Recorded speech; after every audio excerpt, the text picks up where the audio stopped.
This is a presentation of Northeast Streaming Sports. If you like the sweet science, get ready to talk boxing on the Gloved Fist podcast with top boxing writers Frank Latirzo and Jack Hirsch. Frank, a former amateur boxer out of Philadelphia, writes for NY Fights and can be seen on the Boxing Channel.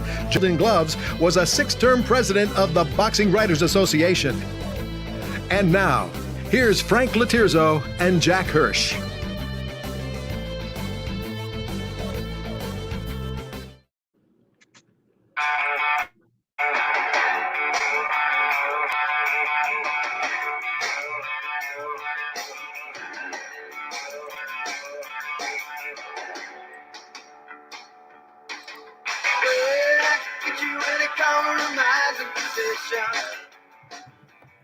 And we're back. Welcome to Glove Fists. My name is Frank Latirzo, full-time observer, part-time writer. Did a little fighting. Joined by co-host Jack Hirsch, former New York Golden Glover, and former 6-term president of the Boxing Writers Association of America. And there's our producer. President of the New York State Boxing Hall of Fame. Yes. What's that? You're president of that? Yeah, I want to throw all the accolades. All right, Jack. Yeah, you have too many titles. Look good. I want to throw out so many credentials that you couldn't possibly keep up. And Jack, you know what? It is hard for us to do. Joe Bergman, how are you? Before we get into boxing, let me just say I'm hurting real bad that the Knicks beat the Sixers. That was really tough to take. Anyhow, we look like we have on Rocky, the driver for Gazzo in Rocky 1. We have Mac, the producer of the show, that's got a couple points to make. Now, before we get there, let's just say what we're going to talk about. It was just announced a couple hours ago that the Mike Tyson, Jake Paul bout on July 20th will be a sanctioned bout. It will be 8 2-minute rounds with 14-ounce gloves. Jack, I don't think they're wearing headgear, right? No headgear.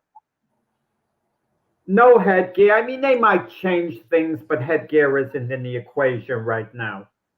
Okay, so it's a pay-per-view event. It's not going to be an exhibition, and it's going to be a serious show in the sense that Katie Taylor and Amanda Serrano on the undercard, and that's as good a female fight as you could make. And it's a rematch of one of the better female fights of all time. So we had that. I'm going to say right now, and I said all along, I never ride the fence. I am not picking a winner of Tyson and Jake Paul because I just don't trust what's going on. Today it's a fight. After the fight, they'll say it's not going to count on the records. I have no idea what it is. The records. They said beforehand it is going to count on the records. It's a sanctioned fight. It's going. Jack, they said that about Mike and Roy too, and they didn't count that. I don't recall. I recall there being confusion with Jones and Tyson. We were not sure what was going to happen. It was kind of like in the Rocky Balboa movie. It was supposed to be an exhibition, then it was supposed to kind of be real. You didn't kind of know, and it was that way in real life, ironically, with Tyson and Jones. But this is supposed to be a regular sanctioned fight. And if you announce it such, you can't take it off the guy's record later on, even though they kind of did it with Holyfield when he got stopped in a fight after. But that was a little bit unclear. I had asked Mac to come on this show. I kind of blindsided you, Frank. No real preparation because you're fond of Mac. You were okay with him coming on because he had a different... And the outfit he has on and the look on his face and the hat, how could you resist? There's going to be a lot of buzz surrounding the Tyson-Jake Paul. It's a fight now. Let's call it a fight. And I'm going to be honest about it. I think more people are going to look forward to that than they will Canelo and Jaime Munguia. Okay, let's be honest about it. It's going to be anticipated. Paul and Tyson, non-boxing fans are going to get the pay-per-view. They're going to have like parties like the Super Bowl. But to Mac, it's a serious fight here in the sense that Mac has gone on record, unlike you, Frank, who's not taking a stand on the fight, making a prediction, but when it's over, you're gonna talk like you're the ultimate authority. But Mac, unlike you, is going out on the limb. Mac's showing guts. Mac is picking Tyson to knock Jake Paul out, and let Mac tell us why. Well, first, right? I mean, and good evening, everyone out there. Glad you could tune in, Joe. I love you. First of all, as we know, boxing is a fight of styles, right? It's a matchup. Who can get to who, and who's better against who? And of course, we've talked about we talked about Frazier and Foreman versus Ali. I mean, the styles are what matters. Right now, you got Jake Paul, who has a little bit of power, pretty good boxer. I mean, he's good for what he does. He already lost to to Fury's brother. Tommy Fury, yeah. He lost to him, and he's not even close to what Mike Tyson was, at least in his prime. And Mike Tyson is far out of his prime. For them, we all agree on this. But I think that Tyson will knock Jake Paul out probably in the third or fourth round. I just think that he's gonna stay on top of.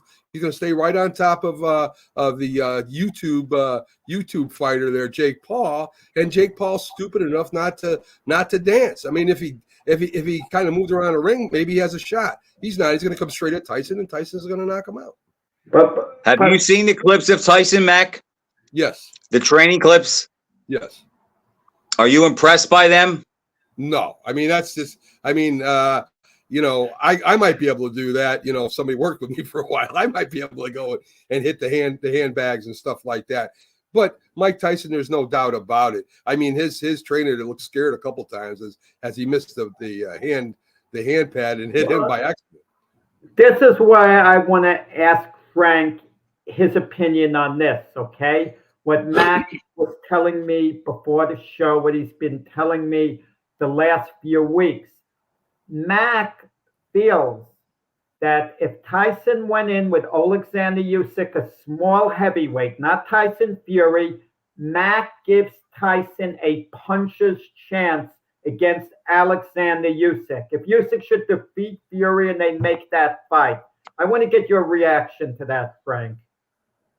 Well, Mac, let me ask you this. Would you give Tyson that same shot if Fury won? No. Or is he too big? I think Fury's too long. He's got, he can fight going backwards. He can fight coming at you. He's got a little bit of power. I think he keep Tyson at bay for most of the fight. The only problem he would have with Tyson is if he got inside, and I don't think Fury's stupid. Okay.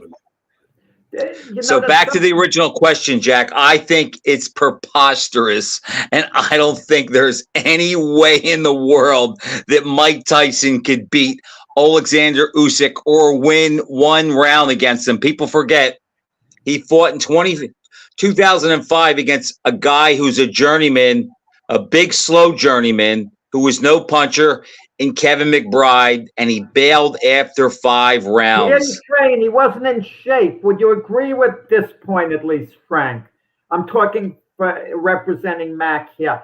Tyson would be in the best possible shape he could be at this point in his life if he fought Usyk. He would take it extremely seriously, go to training camp, do whatever had to be done, unlike those late career fights before, which he was out of shape. Mentally, he wasn't there. He didn't give a darn. He was there in body, but he wasn't ready to fight those fights. Jack, I wouldn't take Mike Tyson to beat Alexander Usyk if Tyson trained for 1 year straight and Usyk did nothing but lay on the beach and drink rum and Coke and eat candy bars.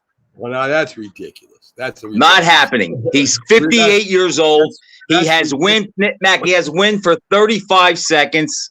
There's no shot. And a guy like Usyk who can move and make a miss and actually make him pay coming in, there's just no shot. He's 58 years old. All right, but same rules as with Jake Paul. Now, we're not going to make it a 3-round fight, 3-minute rounds. We're going to have this. Tyson needs a 3-round fight, Mac. They're 2-minute rounds. Wait, the fight against Paul, 8 2-minute rounds. Exactly. And 14-ounce gloves. Right. Right. So Tyson is going to have to fight a total maximum of 16 minutes. As opposed to 36. 6 minutes of 12-3. You're right. Right. And So, Jack, you're wondering why I don't want to pick a winner. We have 2-minute rounds and 14-ounce gloves as of today. Who knows how many times they'll change it between now and then just to sell it. To me, it's a show. It's not a fight. How about this? And the WBC appoints the judges. If it goes to distance. Then Tyson gets the benefit, Jack, because let's face it, the era of Mike Tyson is something that we've never seen.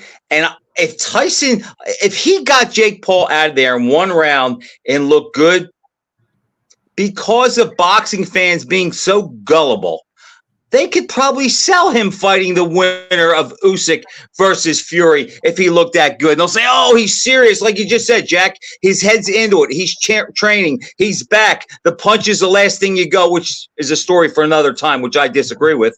But they could sell it. So if it's a decision, it's better for boxing if Tyson wins and it doesn't hurt Jake Paul, who I see weighs 230 pounds now, by the way. Yeah, you know what I find hard to believe? I read somewhere. I have no one to tell me what the exact disparity in the purses are going to be. I read somewhere Jake Paul's getting paid a little more money. I saw that, Jack, $5 million more. I can't believe Tyson is an idiot. Whoever's representing him, he's the draw in this fight, not Jake Paul. I mean, Tyson is the draw. Tyson should be getting like a 70-30 split, 65-35 in his favor, that Tyson would get less money. Who the heck is representing Tyson in this? I don't get it. I don't know, Jack, but if you think about it, how many ex-heavyweight champs made that kind of money when they were crowding 60? Nobody. Yeah, I'm just saying. Okay, Mac. We appreciate Well, before you go, let me give you the reason why I think he could beat Usyk. All right, Usyk again is a great counter puncher, has a little bit of power. Tyson, if he can get and into a inside with Usyk, and he can go to the body, come up to the head. He has a puncher's. We're not saying he's going to win. You're saying a puncher's chance. It's totally different. An outside chance of knocking Usyk out. All right. I mean, you're not saying that. I'm not saying it's guaranteed. I wouldn't even pick Tyson to win. But to say he doesn't have a puncher's chance. Does he? You said he has a 10%. Would you say he has a 10% chance? I'd say maybe 5, 3. I mean, it's a small chance. So we're not that far off, Mac. You said 3, and I think it's 0. So 3 and 0 is close. Well, to me, you say a punch. They thought that about you too, Frank, when you were boxing, right? When you were going for the Golden Gloves, they said there ain't no way Frank Lotierzo could even be runner-up. And look at you. How much did you weigh, Frank, when you boxed?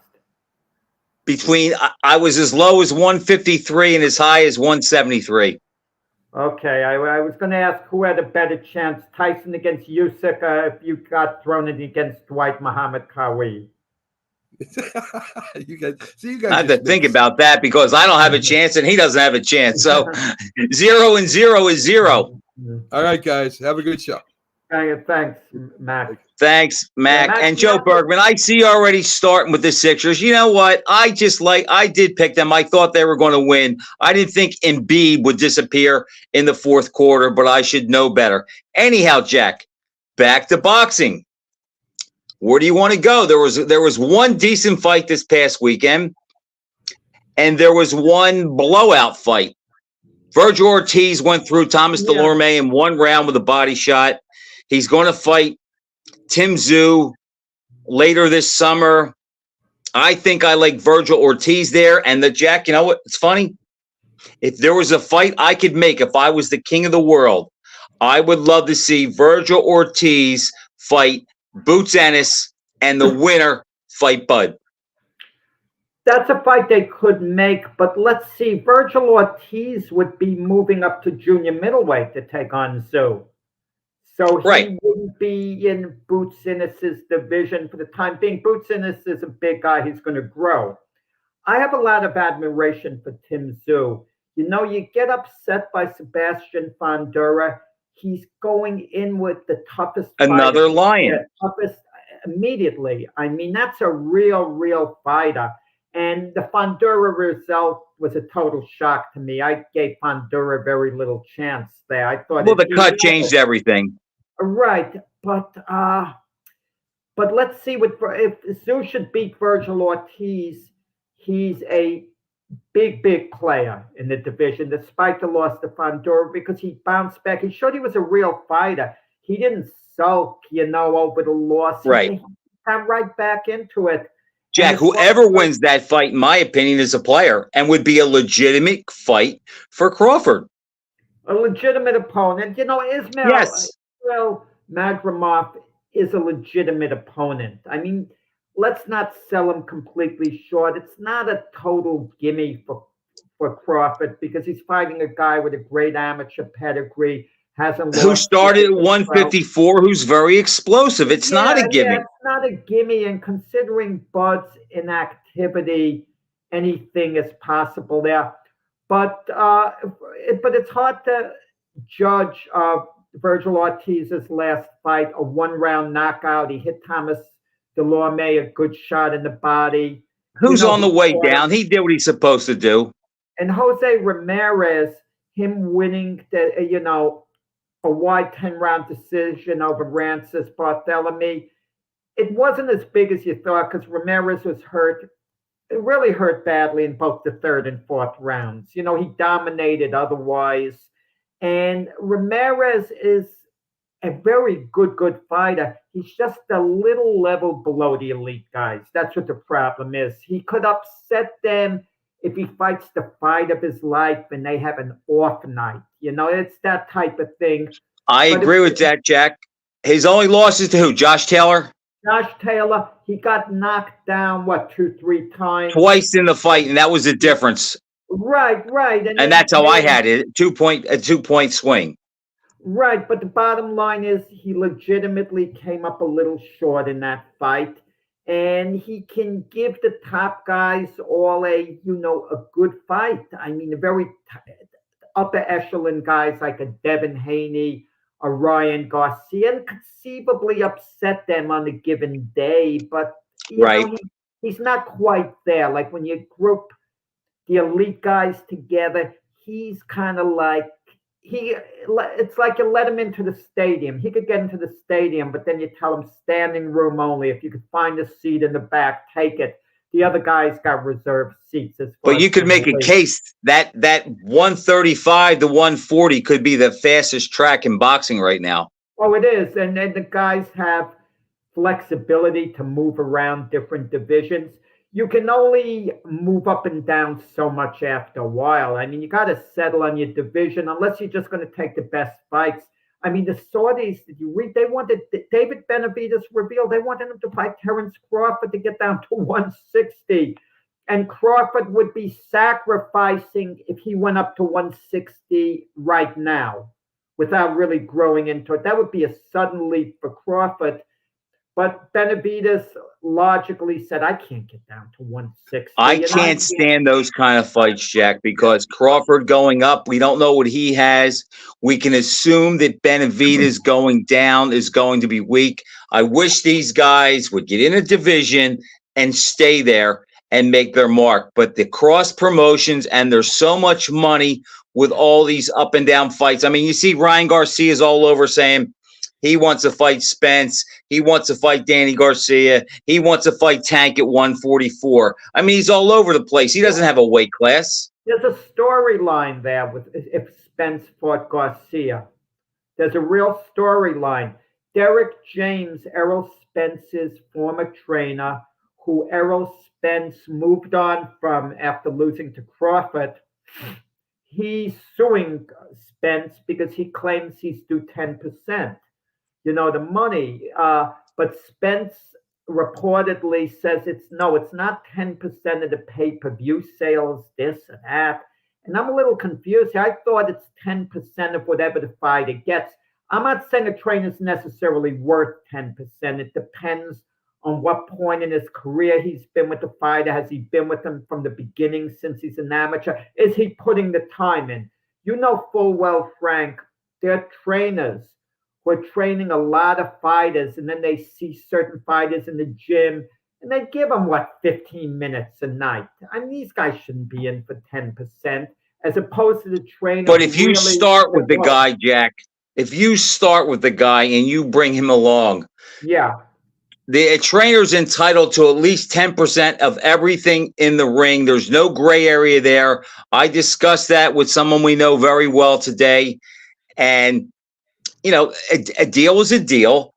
And I don't think there's any way Spence wins that. Now, look, some guys have handshake deals. We know that Sugar Ray Leonard and Angelo Dundee basically had a handshake deal. They had a contract. They had a contract from when Leonard turned pro for Dundee to get 15%. Jack, but when the contract expired, they never renewed it. It was a handshake. Jack, it did when Leonard retired. When he fought Hagler, they had a handshake deal, and the reason why Dundee walked away is because Leonard made, I don't know, 18 million fighting Hagler, and he gave Dundee 150,000, and Dundee, that's when he left. Well, it was I think 175, and it came out to 1.3%. What happened with Dundee in the case with Leonard? Dundee was hired at the start of Leonard's career. And he, match make them wonderfully, but it got to a point where Dundee would just fly in for the fight, maybe a week before and all that. A week or 2 weeks before the fight. Right. The guy that called the shots with Leonard was Janks Morton and Pepe Carrera, basically. It was really Mike Trainer who called the shots. Well, Mike Trainer was the business guy. I'm saying with the boxing part. Yes. Mike Trainer was the businessman. Dundee was in charge of the matchmaking, actually deciding on the opponents for a while. But it got to the point where they felt Dundee wasn't worth it. He wasn't around that much. But when they first signed Dundee, Mike Trainer was a novice in boxing himself, and he figures, I could have the great Angelo Dundee. So Dundee finally relented, and he let them out of the contract that he had. And it went on a handshake deal. And then the Hagler fight, he felt he's only getting 1.3%. And he said he relied on their word as gentlemen. So that kind of got ugly, considering Dundee was on the hook for 15%, they should have given him more than they did. But Errol Spence, this is interesting, Frank. He was damaged goods a little while ago, and now he might be in a big pay-per-view fight against Ryan Garcia. That's why the sport of boxing is ridiculous, Frank. Yes, it is. Term. Ridiculous. He was damaged goods. If he sat down with Frank Laterza and Jack Hirsch, we might say, Errol, you've made a lot of money. It's good to get out of the sport. Now he could sit down with us and say, guys, I can make 25, 30 million here. What should I do? I would tell him to fight Garcia. If he can get that much money, I would say fight Garcia. Jack, at 147, Ryan Garcia, I would pick Spence to beat Ryan Garcia right now. I don't think Ryan Garcia looked that great against Haney. I think the weight was a huge factor. I'm very tough on Timothy Bradley. I don't like his new vernacular regarding the punches and moves he makes up. I think he tries too hard to come up to be like some kind of a brain trust science. But I will say this. No one has ever heard me say that Timothy Bradley doesn't know boxing, because he does. And I thought he nailed it when he said, Ryan, you didn't want to weaken yourself. You never planned to make the weight. And you knew that he would be weak because he struggles to make the weight. Every time you hit him with a good left hook, you hurt him. And I just think Garcia, and I'm not saying that's why Garcia won, but I just think that was a huge advantage. And I get tired of these guys saying, Jack, well, when they got into the ring, they both weighed the same. And there are even some reports that Haney may have weighed a couple pounds more than Garcia. I don't care. I put up the picture of Garcia when he fought Tank and when he fought Haney, two different guys. And the fact is, one guy made the weight, the other guy never did. And that's huge in boxing. It is, but I'm not sure it's accurate what you said. about Garcia never intending to make the weight. He was 3.5 pounds over. We're going by what he said, Jack. He said, why would I do that? Over the weight, but it's not outrageous in the sense he didn't come in 7, 8 pounds over. Maybe the last few days he figured, the heck with this. I'm not weakening myself at the end. Maybe he was on track to make weight for the longest time, but that final push where you take the pounds off at the end, maybe he just didn't, But Jack, to me, that doesn't matter, though. The idea was when he felt that he was getting weak, I think you helped make my case. When he felt he was getting weak, he said, the heck with it. I'm not going to do it. I'm not going to weaken myself. He was more than willing to part with $1.5 million. Jack, there's a reason why we have weight classes. The guy that misses weight and they still fight seldom loses. And again, saying that it was the deciding factor. But I think it was a factor, and I think it matters. And I just think if Ryan thinks he can pull that moving up, 147 is too fast for him, and he is not going to deal with the elite guys at 147. He even mentioned Terrence Crawford's name. Crawford would jump at that fight in a minute. So well, I don't tell you what I think Garcia is going to do. Don't laugh about this. He's going to start, like you say, cherry pick. And there's a fight in June. Adrian Broner against Blair Hobbs. Don King's promoting it in Florida. And if Adrian Broner wins, he's got the loudmouth personality. And forget that Broner's not the fighter he was. He'd be coming off a meaningful win somewhat over Blair Hobbs. And it's a personality thing that, sells fights. All the talk, the obnoxiousness of Broner, the obnoxiousness of Garcia, it kind of sells. And Broner's always been a favorite of the Showtime network when they went business. They'd always keep bringing him back. And there was a certain intrigue about Broner for whatever reason. And him against Garcia could be a sellable fight based on, insane personalities. Jack, by you saying that initially, I want to tell you you're crazy, but you're not, because this is boxing, and everything you just said is why the fight could sell, because of two guys that are the ultimate trash talkers. Okay. People will buy a ball game on one corner, football, basketball, and a fight. Everybody's going to stop and watch the fight. And you just gave me the perfect segue to something else I wanted to talk about. I know you saw this on my page, but a good friend of mine who, off air, I'll tell you his name, and I believe you know him. He's a well-known writer. And he sent me an email Saturday morning, and he said, Frank, he goes, I was watching the DAZN card, and they started promoting Fury and Usyk as the fight of the century. And, he said, look, for us that were around, the fight of the century was March 8th, 1971. If I need to tell you what happened that day, then you're watching the wrong show.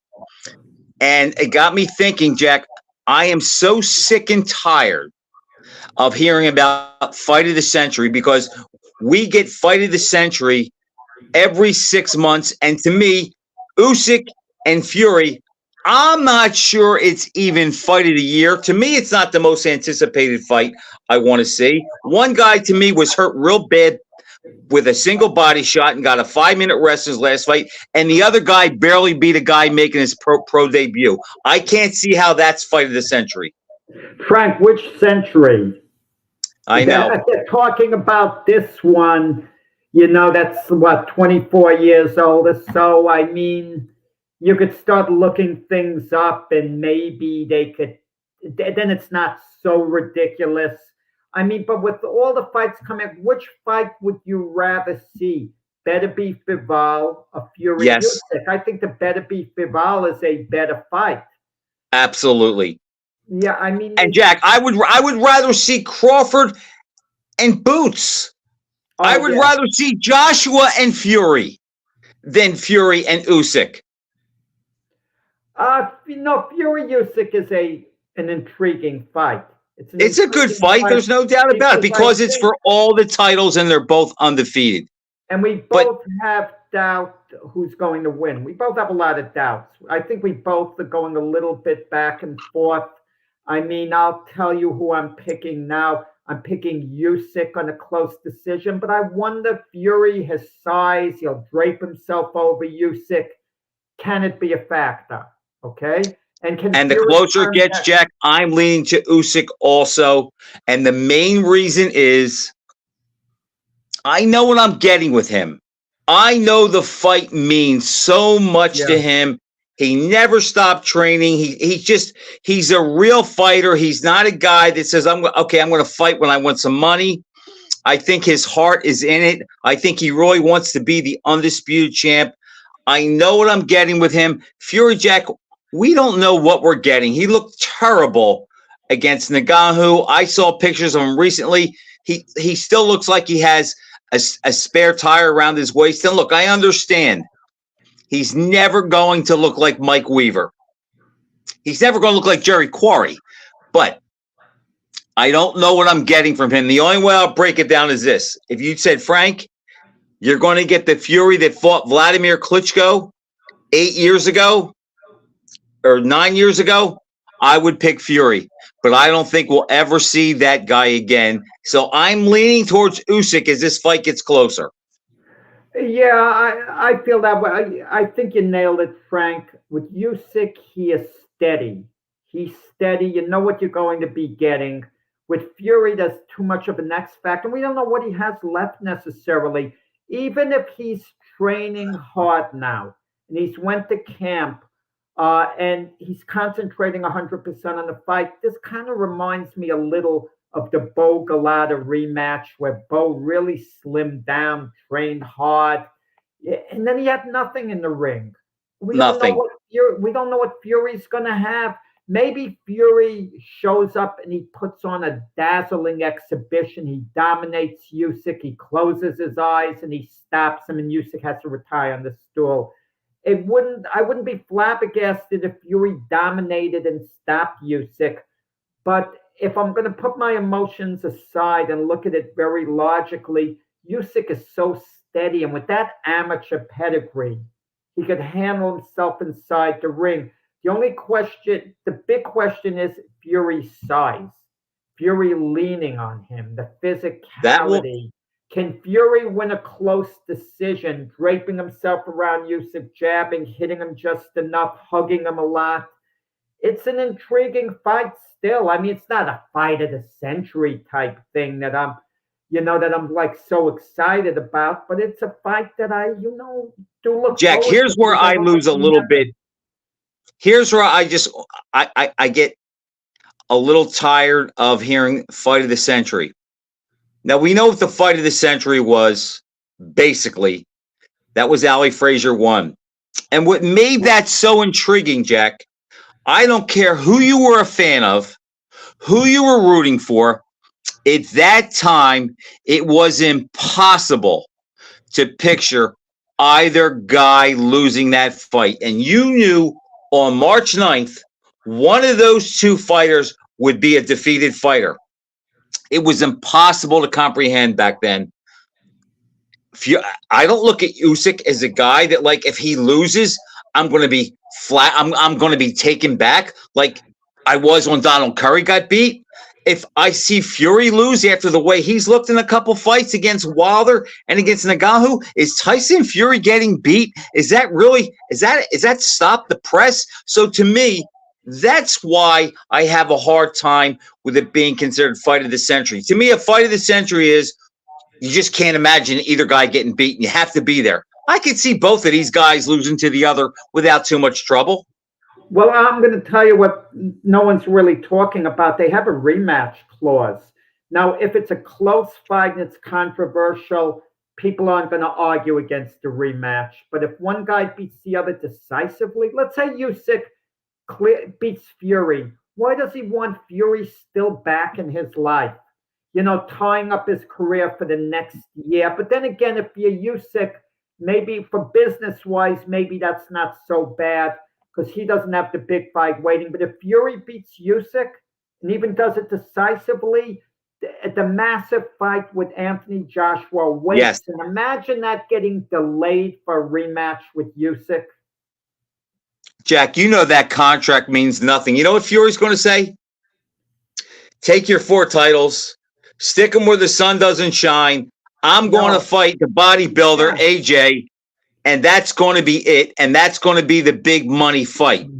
Where No, our buddy Lehman Pauly, who you and him both wrongly think that Ken Norton would show up to fight Ron Lyle, let alone beat him. But he has been adamant that if Usyk wins, and Lehman follows Usyk more than anybody know, he swears he's going to retire if he wins that fight. I could see that happening. Maybe that is going to be the case with Usyk, but Fury cannot get out of a rematch clause. Case in point, he tried to get out of the third fight against Deontay Wilder. Wilder took him to court. The judge enforced Wilder's rights, and Fury didn't want that third fight, remember, but he had to go through with it. And that would be the same case unless, of course, you know, the Saudis stepped up and they gave Usyk tremendous money to step aside so that Fury could fight Joshua. But we're a little ahead of ourselves with, you know, all that talk right now. It's only 3 weeks away, Jack. Whoever thought that we'd get this close? Ahead of ourselves talking about what they might do after. I mean, let's see what transpires in this fight. And maybe we would welcome a rematch when this is over. Maybe it'll be a great fight. It'll be close, and we'll want to see them do it again. I mean, we don't know what our reaction is until they fight. I'll tell you this, Jack. I'm a funny guy in some ways, and this is a fight that I wish they both could lose because I don't like Tyson Fury.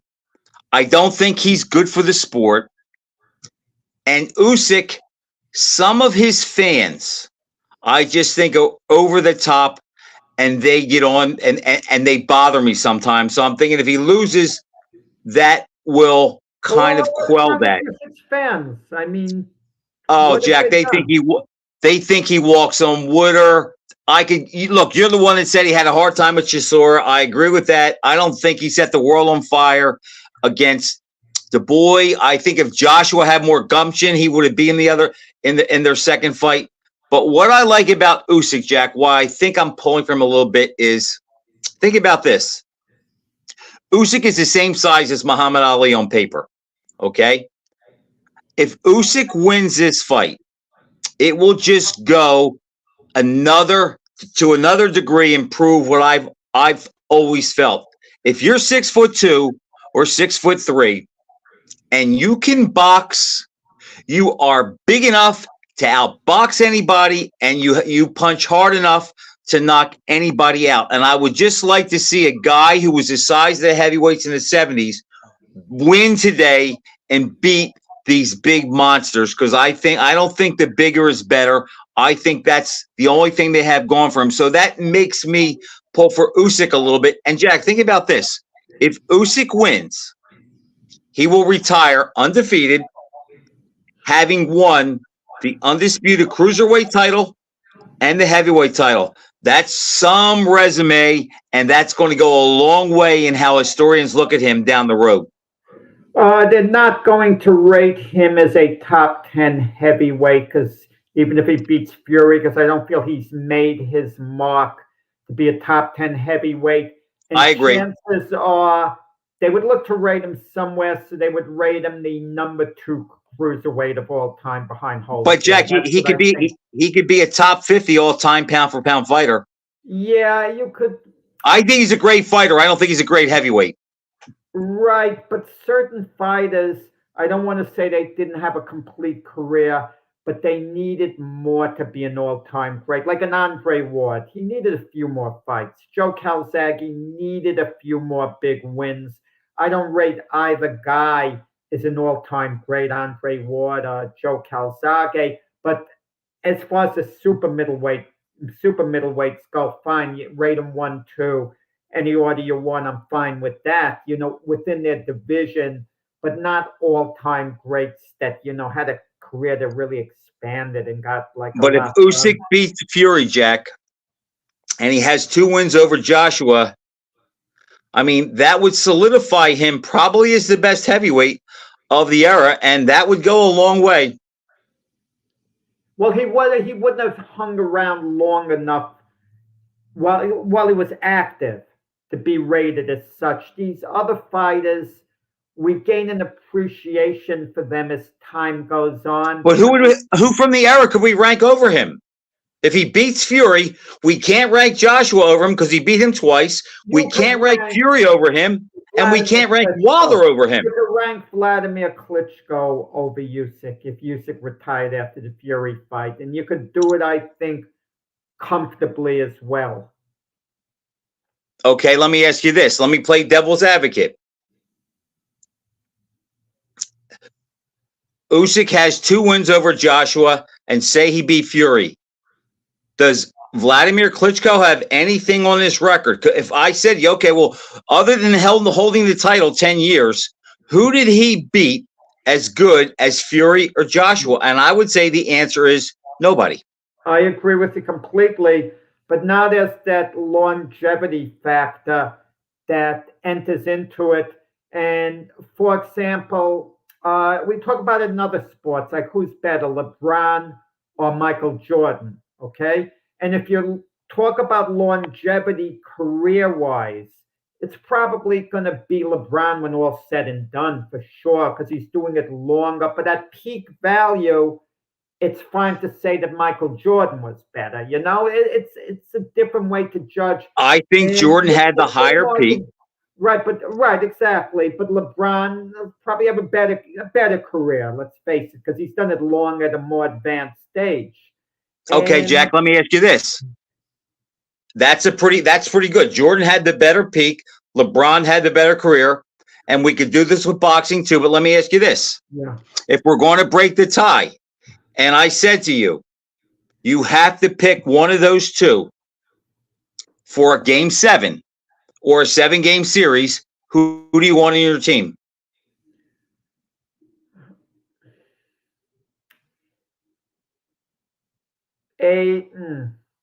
I'll answer Jordan. I'm tempted to answer that, but I don't want to turn this into a basketball show. I'm not, but I'm just saying. Compare it to boxing, the longevity factor. The closest to LeBron doing it at an older age in modern times is Bernard Hopkins. But at peak value, and let's compare him to Roy Jones. At peak value, Roy Jones is better than Bernard Hopkins. We both know that. But if you ask me who had a better career, it becomes iffy. But then I know Bernard Hopkins beat a Felix Trinidad and this and that. But the point, to get back to Vladimir Klitschko, who did he beat in comparison? You could just beat who's out there. That's one of the knocks you had on Bob Forster. Who did Bob Forster beat? Well, he beat everyone put in front of him. He can't help it. Jack, the only thing I'm saying is if I'm comparing him to Michael Spinks, then the competition looks weak. But if I'm comparing him to most light heavyweight champs, yes, he stands head and shoulders above both of them. But I'll give you another example. Who had a higher peak? Sonny Liston or Marciano? Sonny Liston, because if you look at the opponents, who he fought. Cleveland Williams KO'd him twice. Even though Eddie Machen went the distance with Liston, still beat him. Was in his prime, and Machen was a perennial top contender for a lot of years, very underrated during his time. And so Liston had a higher peak than Marciano, but you could say Marciano had the better career. Well, Liston's problem, he ran into a young Cassius Clay. If he didn't run into Cassius Clay, he would have been champion probably for 3 more years or so. And then I guess a young Joe Frazier on the way up would have gotten the best of an older Sonny at that point. And you can say the same thing about George Foreman, because he only made 2 title defenses, but his peak between Frazier and Ali, how many heavyweights are we going to pick to beat him? Ali, maybe Joe Louis, maybe Liston, maybe Holmes. It's a short list. Yeah, but let's get. I don't want to get sidetracked. I want to get on the Canelo fight against Jaime Munguia. Frank, are you spending the $90 to get the pay-per-view of Canelo and Munguia? Are you on the fence? Have you made up your mind or what? Yes. You are getting it. Frank, you should be ashamed of yourself. It's fans like you who are hurting the sport because they're giving us a lousy undercard for $90. The main event is okay. Listen, in the beginning, when I heard Canelo was against Munguia, we both wanted him to fight David Benavidez. You were very loud about it. But Munguia's a credible opponent. He's credible. Opponent. Yes. He's credible. He actually has an outside chance to win the fight, perhaps, because we don't know what we are going to get for Canelo for sure. He looked terrific against Jermell Charlo, but Jermell Charlo kind of fought scared. Munguia's not going to fight scared. He comes forward. He's young. He's enthusiastic. He's a good fighter, but he's on the level of Ricky Hatton. He's Canelo's Ricky Hatton, undefeated, little bit of a following. Can say he can punch a little bit. He's coming to fight. I look at Munguia as that level fighter. Right. And I like to use the term, if Canelo has an off night, Munguia can cash in and win the fight. Okay. It's not like Edgar Berlanga, who have virtually no chance. I mean, Munguia does have an outside chance, in this fight. I think Canelo should win. I think it's going to go the distance, actually, because I think Munguia's got a tremendous heart. He's got a tremendous motor. He can fight all night. And a guy like that. I agree, Jack. I think it probably goes the distance. But to me, that's bad for Munguia because it's kind of hard to picture him getting a decision over Canelo, especially if it's a fight in the trenches, which it may be. Yeah, and there's behind the scenes stuff going on with De La Hoya and Canelo. I'm going to tell you, Canelo really went out of his way to avoid Benavidez by the fact that he's doing business indirectly with Oscar De La Hoya, right? Golden Boy's promoter, okay? Because there's a real big feud there. But he wanted to fight Munguia, so he went through another party who made the arrangements. And Canelo's going to be a free agent after this fight. I guess he's going to be leaving the PBC, and he's going to look to pick and choose on his opportunities. Eddie Hearn has Berlanga. I wouldn't be surprised if come September, Berlanga's matched against Canelo. Maybe Canelo will go to the UK, even a different audience. Or maybe some British fighter that'll get there. I don't know. But Munguia is an acceptable opponent. I know we're critical of Canelo, but he's unbeaten. It's an acceptable fight if you put your emotions aside. It's funny, Jack, how boxing, it's like I was having a conversation with somebody today, and we were talking about Canelo, who he should fight, who Crawford should fight, what boxing needs. And it just really has come down to a business where the template is make the most money for the least risk and get out with your health. And that's what they're doing today. Harry Greb would never fight 48 times in 14 months if he was around today because he wouldn't have to. I mean, when you think back at Ali's last couple of years as champ, he fought 4 times in a year. I mean, that was pretty regular for him. Now, part of that was he was trying to make up some of the money on the back end that he lost during his exile, but he was an active champ and he fought a lot. And so did the other guys that held titles at that time. Bob Foster did the same thing. Monzon was pretty active at least 2 or 3 times a year. That's not the case today. I mean, look at Canelo. He looks busy. He fights twice a year. Yeah, well, in the past, certain fighters they'd be inactive to a large degree. Al Will, Marciano's manager, only had Marciano fight twice a year because he felt it devalued the heavyweight title if you put it on the line too much. Look, Jack Dempsey who technically held the heavyweight title from 1919 to 1926. He didn't have a fight for 3 years, 1923 until 1926 when he was champion. Imagine He that. only made 6 defenses, Jack. Right.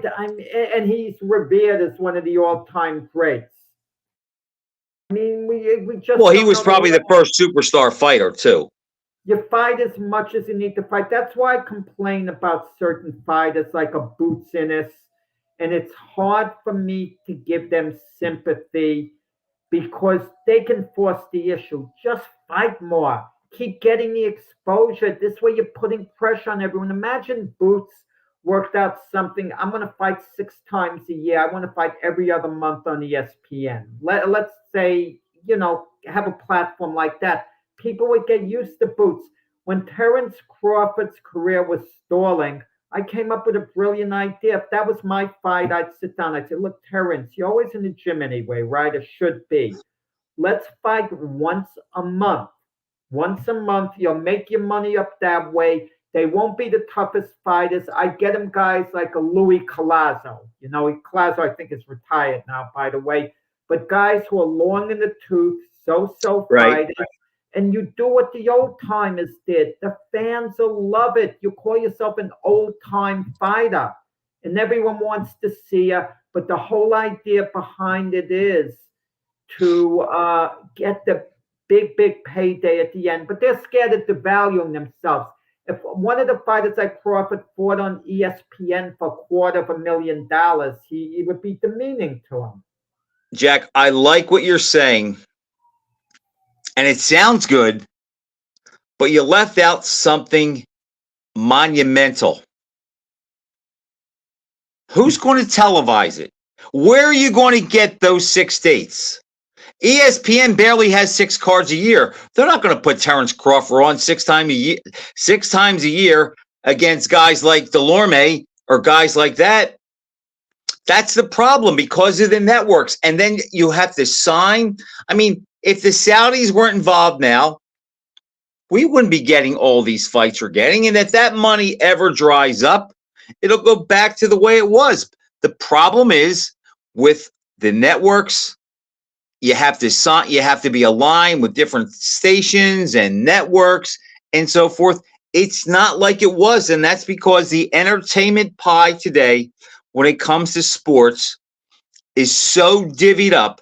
And with cable and satellite and digital, and everything being global, Jack, there are just so many things that you could watch now where boxing just gets a slice of the pie. And then on top of that, and we've talked about that on this show, and I've really belabored it, is you have a sport that is somewhat on the fringe. And then when you get something good, you make it impossible to find. You have to have this app and that app and this station and Prime and Unprime and in Prime. And a lot of the true core boxing fans that support it don't know how to access those things. And if you're like me and you don't have children, you got to bother your buddy's children to get them to come over to show you how to program things. And that doesn't always line up. So it's like it just shoots itself in the foot all the time. What was the fight that I wanted to watch the other night or a couple months ago, and I couldn't figure out how to get it on? What was the first Prime fight that they did? With Anthony Joshua and Otto Wallin is the main event, the 8 fights. I remember I was in touch with you, and it was insane, and you were so frustrated. I can't even buy this pay-per-view show. I'm willing to give them my money. And right. It's insane with the apps and the this and the that. And it makes you wonder, Frank, what happened to the days of the ticket stubs? You just have your stubs. And now even with your app, imagine your app isn't working or whatever. And your phone, you don't have your charger. It goes off. You can't get into the darn fight. Jack, you know what's scary? Look what they did last year with the NFL. You had to get the Peacock network to watch the Dolphins-Chiefs game. Now, I really believe that in a few years, the NFL is not going to be free anymore, and it's going to be, okay, I live in Cherry Hill, New Jersey, but I don't want to watch the Eagles. I'm not an Eagles fan. I'm a Dolphins fan. I want to watch the Dolphins, so I'm going to pay to buy that game.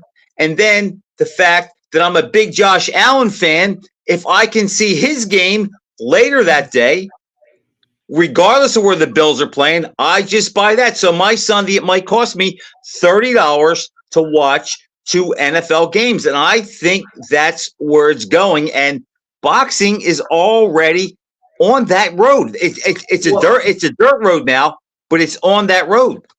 Well, the zone, in the beginning, when the zone came into existence, it was you're going to get all these fights for like a cheap price of like $10 a month. And that's how it started out.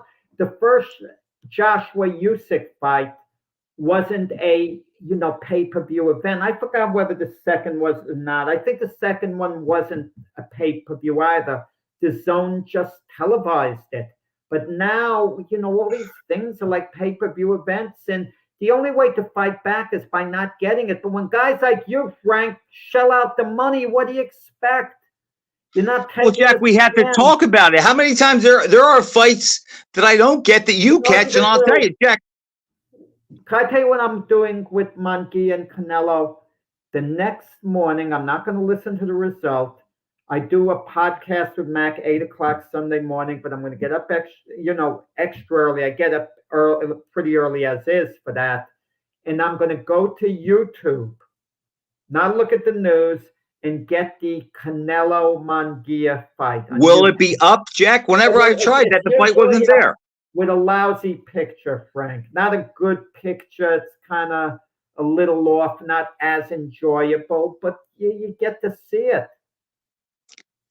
Jack, I have one for you. You want to feel old? What happened on this date just 7 years ago? April 29th, 2017. April 29th, what year? 2017. Huh. I think you got me there, Frank. I can't. Just 5 And years I'm not ago. trying to trick you. It's not a trick thing or anything like that. I think I'm at a blank. But Jack, I hope it's not nonsense you're throwing at me, Frank. No. The reason why I remember the date is because my dad passed on April 29th of 2016. And Anthony Joshua and Vladimir Klitschko fought on April 29th of 2017. Okay. So that's how I remember the date. But the point is, can you believe that 7 years have passed since Joshua Klitschko? I can't. It seems like that fight was just last month. But it's a tribute to Joshua that he's relevant. We were talking about longevity before. He's managed to stay in a prime position, even though he's lost 3 fights. He reversed, he won the rematch with Andy Ruiz, even though you hate the way he fought. And he fought better the second time around against Usyk. You can't fault his desire there, in that fight. But the idea. No, that's a good point, Jack. He's still relevant 7 years later. Relevant. And I remember watching that fight, and we all know the story. He had Klitschko down in the 5th round. And I think in the 6th round, Klitschko hurt him and dropped him. Yeah. He came back to win the fight in the 11th round, and he won it conclusively. And that was a very, very purposeful. Fight of the year. It was a purposeful Vladimir Klitschko. And Jack, I remember thinking, and I believe I said this either on social media or on this show at some point, but I remember thinking at that time, Anthony Joshua just did something that Mike Tyson and Lennox Lewis never did, and that was get up from a knockdown and come back to win and win by stoppage. And I really thought at that point there was a possibility that Anthony Joshua could be the next Lennox Lewis, and it turned out that I was wrong. No, I listen. You were wrong. I was wrong. I thought Anthony Joshua would potentially be a great heavyweight champion. I wasn't sure. I thought definitely potentially. I can't see that now. I could see him having great moments going forward, perhaps. Maybe scoring a sensational knockout in a big fight if it's against the Tyson Fury. The Fury beats Usyk, but I don't trust him that he's going to show a level of dominance against the top guys. Lennox Lewis, even though he had a couple of losses, was primarily a dominant heavyweight more than not. Of course, guys like Ali and Foreman, they dominated. Foreman's time was great. Lewis beat everybody he fought. Great career. Great career. All right, Jack, we both like Canelo by decision, and we'll discuss it next week. Until then, Glove Fist signing off. Thanks for watching, everybody. Take care, Frank.